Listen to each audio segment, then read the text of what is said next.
வணக்கம். நான் ஜோசியர் ஹர்தாஸ் பாரதி பேசுகிறேன். வேலூர் மாவட்டம் சத்துவாச்சேரியில் நான் ஜோசியராக இருக்கேன். இப்போ 6/3/2026 சனிப்பெயர்ச்சி ஒன்று இருக்குது அப்படின்ற மாதிரி சொல்லிட்டு இருக்காங்க. நிறைய யூடியூப் சேனலில் கூட அதை பற்றி பேசிகிட்டு இருப்பாங்க. நீங்களும் பார்த்துருப்பீங்க. பஞ்சாங்கத்தை போட்டிருக்காங்க. விஷயம் என்னன்னா, திருநள்ளாறுலயே இந்த மாதிரி சொல்லிட்டு இருக்காங்க. திருநள்ளாறுலயே பார்த்தீங்கன்னாக்கா, ஏன்னா சனீஸ்வரனுடைய ஸ்தலங்கள்ல பிரதானமான ஸ்தலம் திருநள்ளாறு. அங்கேயே பார்த்தீங்கன்னாக்கா 6/3/2026 அன்னைக்குதான் சனி பயிற்சி 8/24 அப்படின்ற மாதிரி சொல்லிட்டு இருக்காங்க. இது ஒரு வகையில உண்மைதானும் சொல்லணும், இல்லைன்னு சொல்லணும். இது எப்படி? ஒரு கேள்விக்கு எஸ்ஆர்னு ஒரு பதில் தான் வரணும். உண்மைன்னு சொல்லணும், இல்லைன்னு சொல்லணும்னா எப்படின்னா, 2 பஞ்சாங்கம் பயன்படுத்துறாங்க. ஒண்ணு வாக்கியம், இன்னொன்னு திருக்கணிதம். இந்த வாக்கிய பஞ்சாங்கம் பொறுத்த வரைக்கும் வாய் வழியா சொல்லி சித்தர்கள் யோகிகளும் மகான்களும் சொல்லி சொல்லி வந்த கணிதம் நாளைக்கு வினாடி கணக்கெல்லாம் அதுலதான் வந்துச்சு. நாளைக்கு வினாடி கணக்கெல்லாம் வந்துச்சு. இப்ப நாம மணி நிமிஷ கணக்குக்கு மாறிட்டோம். முக்கியமான விஷயம் இப்ப நான் சொல்ல போறது, இது ஒரு சர்ச்சைக்குரிய விஷயம் தான். என்னுடைய அனுபவத்தை நான் சொல்றேன். நான் ஃபாலோ பண்ற பஞ்சாங்கம் எதுனா திருக்கணிதம் தான். அழுத்த திருத்தமா சொல்றேன். நான் ஃபாலோ பண்ற பஞ்சாங்கம் திருக்கணிதம் தான். வாக்கிய பஞ்சாங்கத்தை நான் ஃபாலோ பண்றது இல்லை. ஆனா கோயில்ல வாக்கிய பஞ்சாங்கம் தான் சரின்னு சொல்றாங்களே அப்படின்றப்ப அது ஒரு சர்ச்சைக்குரிய விஷயம் தான். இருந்தாலும் அதை பத்தி நான் விளக்கம் தரேன். புதுமை புகுத்துல ஒத்துக்கிறாங்க. ஜோதிட துறையிலோ இல்லைன்னு ஒரு ஆன்மீக துறையிலோ புதுமை புகுத்தனை ஏத்துக்க மாட்டேன்றாங்க. அது ஏன் இது வரைக்கும் தெரியல. நல்லா கவனிங்க. விஞ்ஞானம்ன்றது ஜோதிடத்தோட கலந்ததுதான் விஞ்ஞானம்.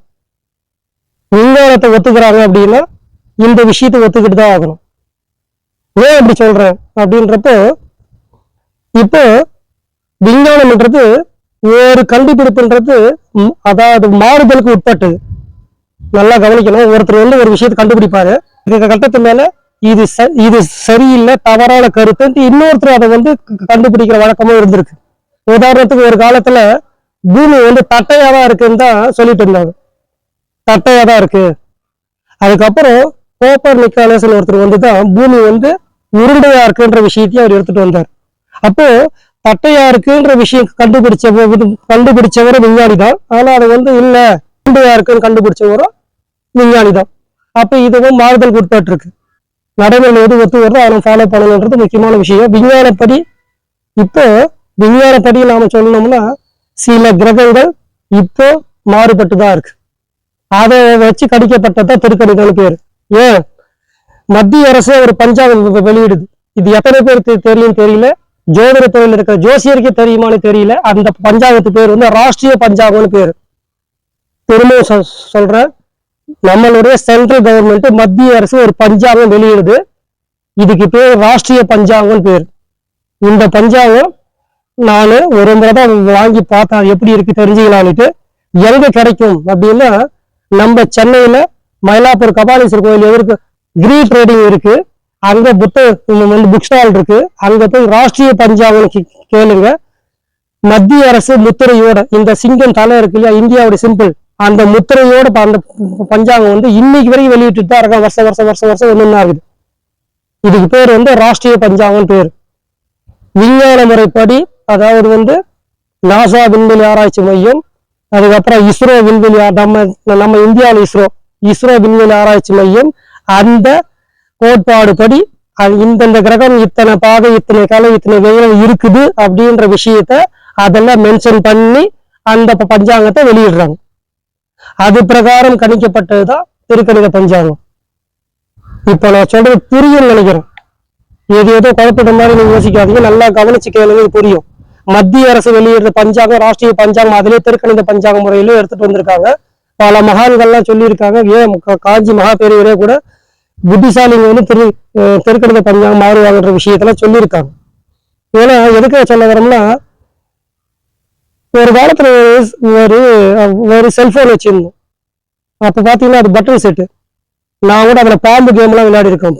அது ஒரு நேரம் இன்னைக்கு வந்து நான் வந்து இந்த மாதிரி ஆண்ட்ராய்ட் செட்டு வந்துட்டேன். அந்த பட்டன் செட்டு செல்போன் தான், இதுவும் செல்போன் தான். எங்க அப்பா இன்னொரு பட்டன் சிஸ்டம் செல்போன் தான் வச்சுட்டு இருக்காரு. அவருக்கு அது போதும், அதுவே போதும். அதுக்கு மேல அவர் வந்து எக்ஸ்ட்ரா இதை கத்துக்கு வந்து ஆர்வம் இல்லை, இல்லாட்டி இதை பத்தி தெரிஞ்சுக்கணும் இன்ட்ரெஸ்ட் இல்லாம நிறுத்திட்டார். எனக்கு இந்த போனே போதும், இதுல நான் டச் ஸ்கிரீன் எனக்கு செட் ஆகலன்ட்டு அவர் பழகிட்டு. ஏன்னா அவருக்கு இப்ப 80 வயசு. அதனால அவர் வந்து அந்த செட்டை வந்து அந்த செல்போன் இப்ப போதும். அதுக்காக நான் செல்போன் இல்லைன்னு சொல்லக்கூடாது, அதுவும் செல்போன் தான். நான் கூட அந்த போன்ல இருந்தா நான் இதுக்கு வந்து ஆரம்பத்துல வந்து நான் வந்து பட்டன் சிஸ்டம் தான் வச்சுட்டு இருக்கேன். அந்த அதுக்கு பேர் வாக்கிய பஞ்சாங்கம்னு வச்சுக்கோங்க.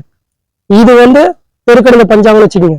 இதுல இப்ப நம்ம அட்வான்ஸா என்ன வேணா பார்க்க முடியுது, அதுல வந்து ஒரு லெவலுக்கு மேல போக முடியாது. இதுவும் சொல்லுவேன். அப்ப வந்து வாக்கிய பஞ்சாங்கம் வந்து பழைய முறை, தெருக்கணித பஞ்சாங்கம் திருத்தப்பட்ட முறையில எடுத்துட்டு வந்துட்டு இதுல விஞ்ஞான பூர்வமா இப்ப நாம நிரூபிக்கிறோம் இந்தந்த கிரகம் இங்க இருக்குன்றது. இன்னொரு சர்ச்சை இதுல இருக்கு.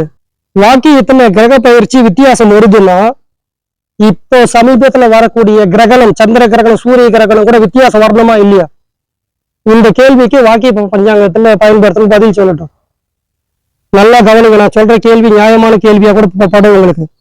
கிரக பயிற்சியில வித்தியாசம் வருது, குரு பயிற்சி, சனி பயிற்சி, ராகு கேது பயிற்சியில வித்தியாசம் வருதுன்னா, ஏன் நட்சத்திரம் கூட வித்தியாசம் வருது, திதி கூட வித்தியாசம் வருதுன்னா, லக்னம் கூட வித்தியாசம் வருதுன்னா, கிரகணம் மட்டும் எப்படி திருக்கணித பஞ்சாயத்து என்ன டைம் இருக்கு அதே டைம் எடுத்து வாக்கியத்தில் போட்டுக்கிறாங்க.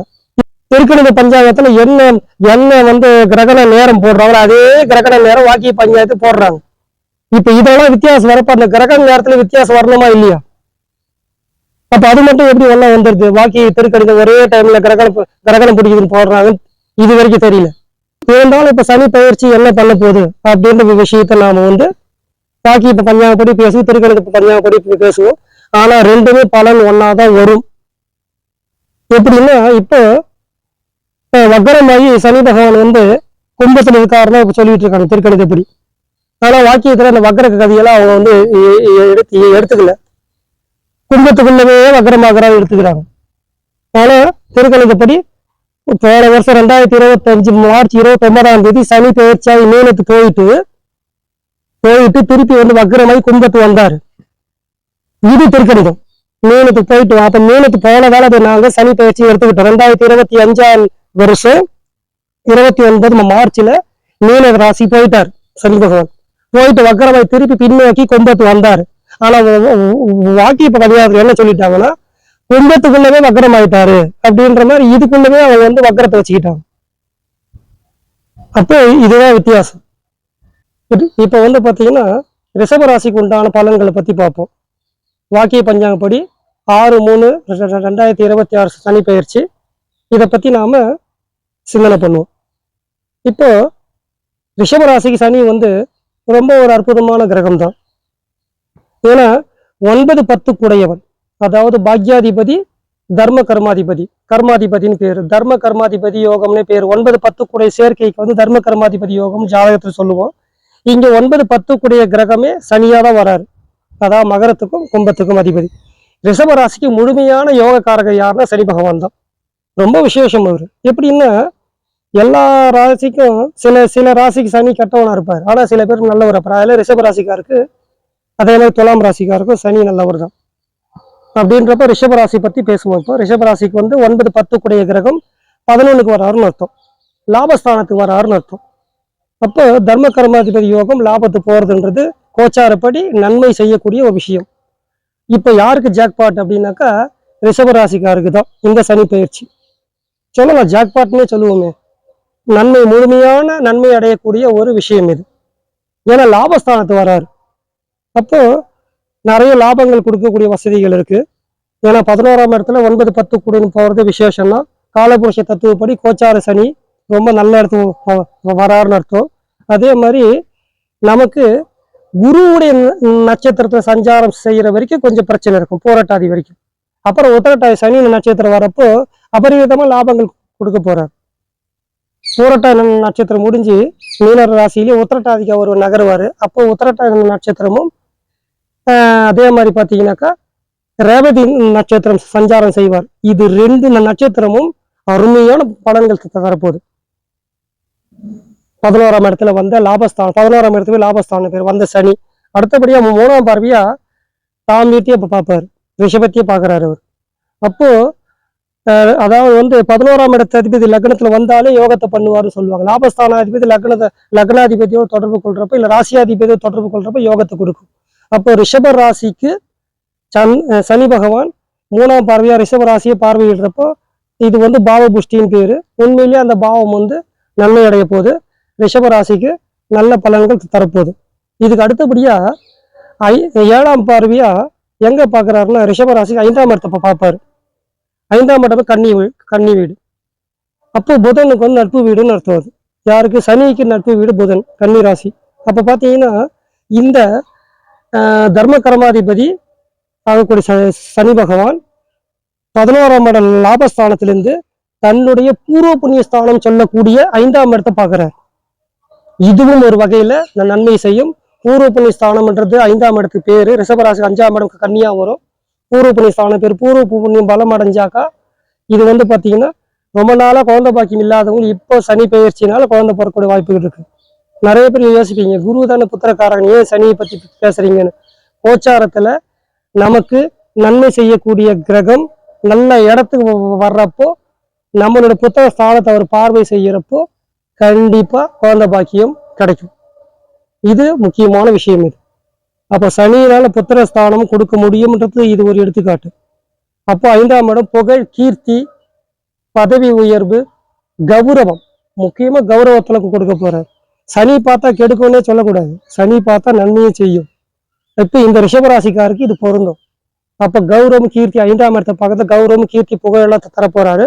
இதுக்கு அடுத்தபடியா எந்த இடத்த பாக்குறாரு அப்படின்றப்போ 10ஆம் பார்வையா சனி வந்து ரிஷபராசிக்கு 8வது வீட்டை பார்ப்பார். 8வது இடம்ன்றது ஆயுள் ஸ்தானம் பேரு. கண்டிப்பா 8வது வீட்டை சனி பார்த்தாருன்னா ஆயுள் ஆரோக்கியம் அதிகரிக்கும். நல்லா கவனிக்கணும். 8ஆம் இடம் ஆயுள் ஸ்தானம் தான் பேரு. ஆயுள் ஸ்தானத்துல சனி வந்தாருன்னா அஷ்டம சனின்னு சொல்லலாம், துன்பத்தை கொடுக்கும்னு சொல்லலாம். ஆனா ஆயுள் ஸ்தானத்து சனி போல லாபஸ்தானத்துல இருந்து சனி பார்க்கிறாரு. எங்க 11 லக்னத்துக்கு, அதான் ராசிக்கு 8வது வீட்டை தனுசை பார்க்கிறாரு. அப்ப என்ன ஆகுது தெரியுமா? இது உங்களுக்கு லாபஸ்தானத்துல உட்கார்ந்த கிரகம் 8ஆம் இடத்தை பார்க்கிறப்போ அந்த இடம் விருத்தி அடையும். அப்ப அந்த இடம் ஏன் விருத்தி அடையுதுன்றப்ப லாபஸ்தானத்துல இருந்து பார்வை செய்யறாருன்னு அர்த்தம். அப்ப அந்த இடம் என்னென்ன இடம்னு பாருங்க. அப்போ ஆயுள் ஸ்தானம், ஆயுள் வந்து அதிகரிக்கும், நோய் நொடி இல்லாத வாழ்வை தரும், நல்ல ஒரு ஆரோக்கியத்தை தரும். இவ்வளவு நாள் கொஞ்சம் சிக்கல்ல இருந்தவங்களுக்கெல்லாம் இப்போ வந்து நல்லது பண்ணக்கூடிய வாய்ப்புகள் ரிஷபராசிக்கு வந்துடுச்சு. அப்போ லாபஸ்தானத்திலையும் சனி உட்கார்றாரு, தாம் வீட்டையும் பார்க்கிறாரு, பூர்வ புண்ணிய ஸ்தானத்தையும் பார்வையிடுறாரு, தன்னுடைய ராசிக்கு 8வது வீடான ஆயுள் ஸ்தானத்தை பார்வையிடுறாரு. அப்ப இதை எல்லாமே சுபத்தை பண்ணக்கூடிய ரிஷபராசிக்காரங்களுக்கு இதுக்கு ஜாக்பாட்னு சொன்னது அதான நன்மை செய்யக்கூடிய ஒரு கிரகமா இந்த சனி பயிற்சி அமைய போகுது.